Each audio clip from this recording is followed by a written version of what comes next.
Bonjour à tous. Je suis toujours avec vous, je suis Abdelaziz Krim.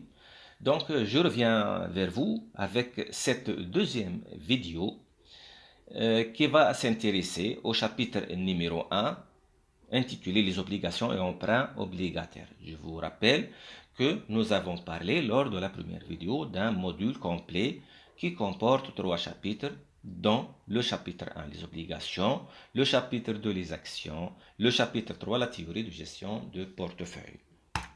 Donc, voilà le début du chapitre numéro 1, obligations et emprunts obligataires. C'est la vidéo numéro 2. Et donc voici un sommaire. La description des obligations du côté de l'émetteur et leurs principes, les caractéristiques générales, on va parler du marché primaire, secondaire, obligataire, le prix d'émission ou le cours boursier. On va parler aussi des types d'obligations qui sont émises au pair ou au-dessus ou au-dessous du pair. Et nous allons voir dans ce cadre 3 exercices. Donc, la description des obligations du côté de l'émetteur. L'obligation est une reconnaissance de dette. Et là, je vais m'attarder un peu sur cette notion de reconnaissance de dette. Donc, c'est un contrat de crédit. C'est un contrat de crédit. On trouve donc sur ce contrat l'émetteur et le souscripteur. Les deux parties ou les sous-signés, on va les trouver dans ce contrat. Chacun, donc, il doit préciser son nom, prénom, forme juridique, adresse, etc. On peut parler dans ce contrat aussi du financement réalisé au travers d'un emprunt obligataire.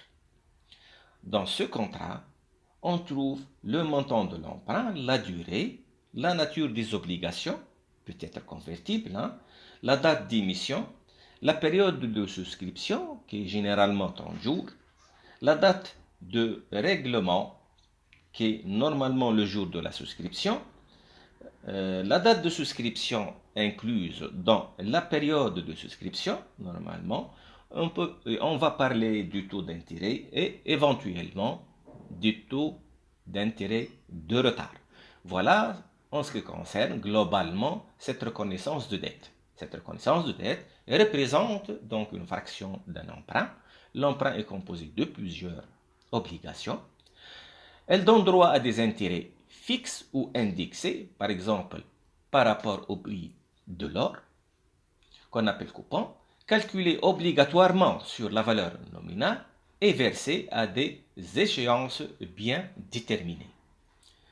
L'obligation comprend une valeur nominale qui est égale au moins à un certain montant, par exemple 5 euros. Enfin, l'obligation est une valeur mobilière négociable qui peut être achetée et vendue. Qui est l'émetteur? L'émetteur est un organisme public, une entreprise privée, un organisme international, un établissement de crédit. Leur principe, c'est le paiement périodique d'un intérêt ou d'un coupon, selon un taux d'intérêt fixe ou indexé, une durée d'emprunt, un prix d'achat, valeur nominale ou valeur faciale ou principale, et une valeur de remboursement à l'échéance. Quelles sont les caractéristiques générales des obligations?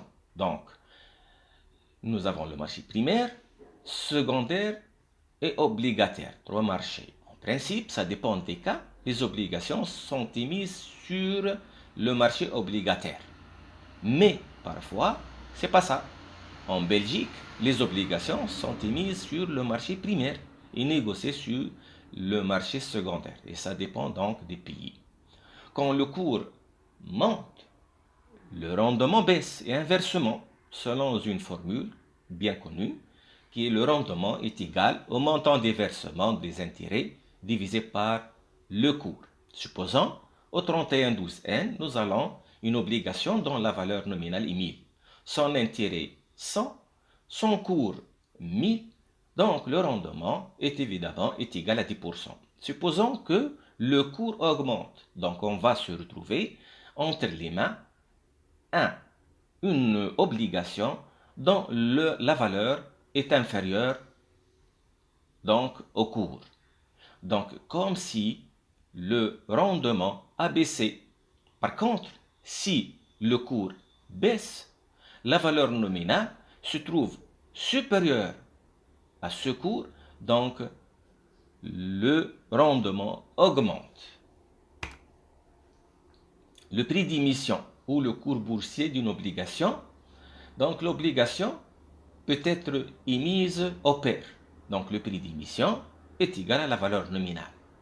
C'est-à-dire, par exemple, le prix affiché 100, la valeur nominale est 200. Deux exercices vont être traités dans ce cadre. Une obligation peut être émise aussi au-dessus du pair. Et dans ce cas, le prix d'émission est supérieur à la valeur nominale. Par exemple, le prix affiché 102, la valeur nominale est de 100. Ou une obligation émise au-dessous du pair, et dans ce cas, le prix d'émission est inférieur à la valeur nominale. C'est l'inverse du B, du petit b. Donc, c'est-à-dire, le chiffre affiché de 98 et la valeur nominale est de 100. Et dans ce cadre, on va corriger un exercice numéro 3. Voilà la fin de cette deuxième vidéo. Merci pour votre attention et on se revoit pour corriger les exercices. Et merci encore une fois pour votre attention.